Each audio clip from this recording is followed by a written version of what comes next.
it's a really weird world that we live in, that news breaks on Twitter, and like the White House is giving briefings to TikTok influencers. It's like, well, it Right. seems ridiculous, but that's also where a lot of people are getting their news. And so Right. The you game you game. would you would want them to be informed, but like just the headline on its face feels absurd. It's like, really, this is we're fighting the war in Ukraine by Right. giving briefings to TikTokers. Well, But so then this might be a loaded question and kind of hard, but it's been kind of alluded to, the credible journalist versus maybe just the influencer on social media. What's the difference?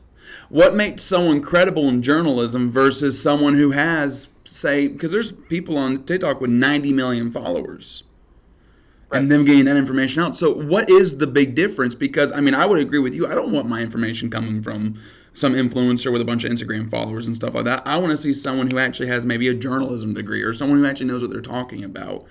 But what is that major difference between someone who belongs in the newscasting uh, space versus just some person with an opinion that isn't necessarily all that credible? What's the difference? Yeah, and how's the end result better from the credible person versus the average person, you know? Yeah, I mean, I mean, the difference should be the quality of information that you get, right? I mean, like that's what we're saying, that the difference is, historically, the difference has been there's accountability and a reputation and an expectation of excellence, or someone to hold accountable. And I mean, I don't have a solution, but it just is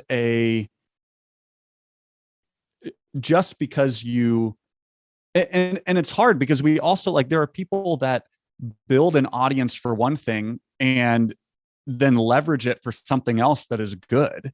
And so that's this is a weird example, but I think of Ashton Kutcher. Like, he rose to fame playing these idiot characters. But he leveraged his fame and success to, like, he now runs like one of the most impactful and effective anti-sex trafficking organizations in the world, where like the US government will call his organization to go help people. And it's like, okay, well, that's, in that case, I'm glad that he has influence and money, and when he says something, he's credible and he's earned it. And I went from thinking, hey, here's a dumb actor, to here's an intelligent person, effective person who, I trust in a much wider area than I had previously given him credit for. But the reverse is also true, where it's like I'm not thinking of a specific example, but like an athlete who's amazing that you like then says something political, and you're like, yeah, well, I mean, I didn't like you for your politics. I like you because you're good at the sport, and I just kind of want you to stay that way. But what's hard is that is each individual, that's me and you and every individual that's following that person making that judgment. And not everyone's making that judgment in the same way that I would.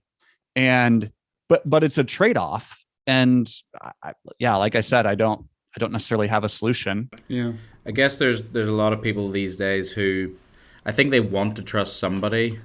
They're just not really sure who to trust at the minute. I guess the mainstream news organizations have pretty much alienated everybody around, except for basically the pensioners, the old age, the retired people. That's the people in the hospital beds that have it on autoplay in the background. That's their audience these days. But I think there's still, in a way, there's a vacuum there because, again, to refer to, I guess, one of the more topical people that are in this realm at the minute, someone like Joe Rogan, he says that people shouldn't listen to him, but then I guess there's a vacuum there. Big people are listening to him because they don't really know who else to go to, or in terms of other, especially comedians. It seems to be comedians particularly people gravitate towards, but there's a lot of celebrities people are listening to because I think they don't really know who else to go to, and then when someone seems genuine, then they They gravitate. They just gravitate towards that person, whether they're right or wrong. They just want somebody that they trust. Well, and that's and that's part of what the pour over doesn't want to do. Like we want so our goal is we're going to summarize the news and provide you hopefully with the facts in an engaging way that's not steering you one way or another.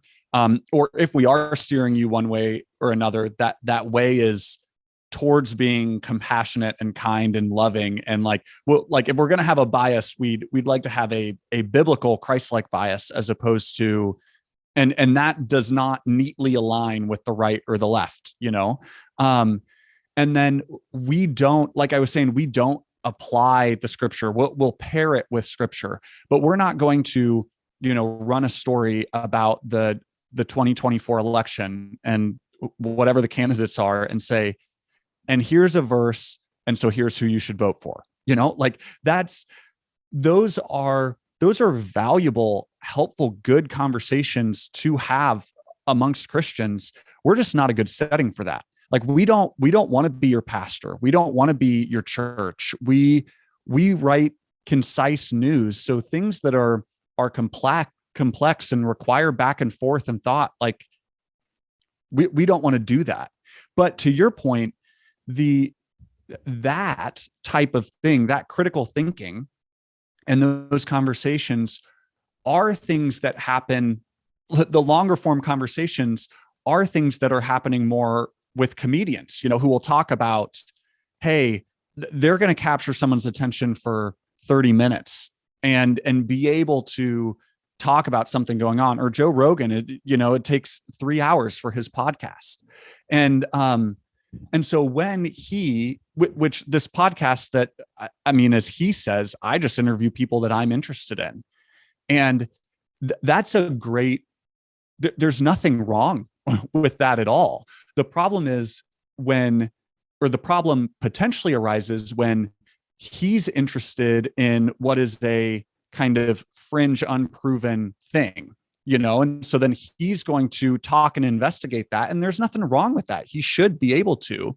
But then if some people's worldview is being shaped by that, then that thing that is right now fringe and may become more established and proven becomes the center of the conversation.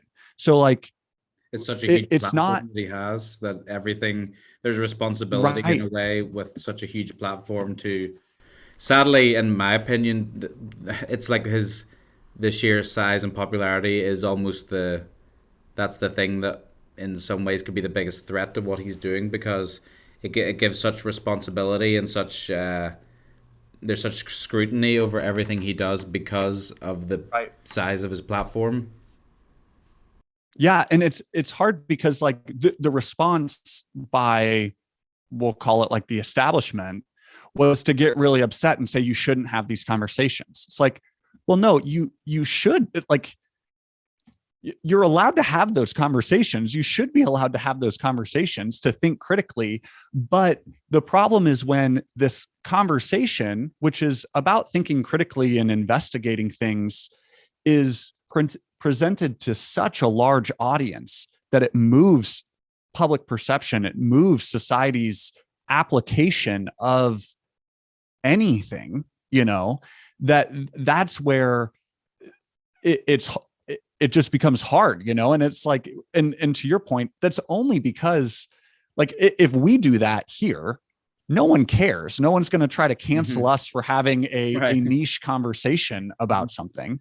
But when we're ready to be canceled if we get enough followers that there's someone out there that cares enough to cancel us. Someone asked me the other day if I was worried about the pour over being canceled, and it's like, I kind of think there's nothing better that could happen to us right now. Like we're trying to overcome anonymity in a lot of places. Yeah, but like when people start writing about us saying, here's this Christian news site that's doing whatever, all the Christians are going to be like, oh, there's a Christian news site, I should go look at it. There you go. Exactly.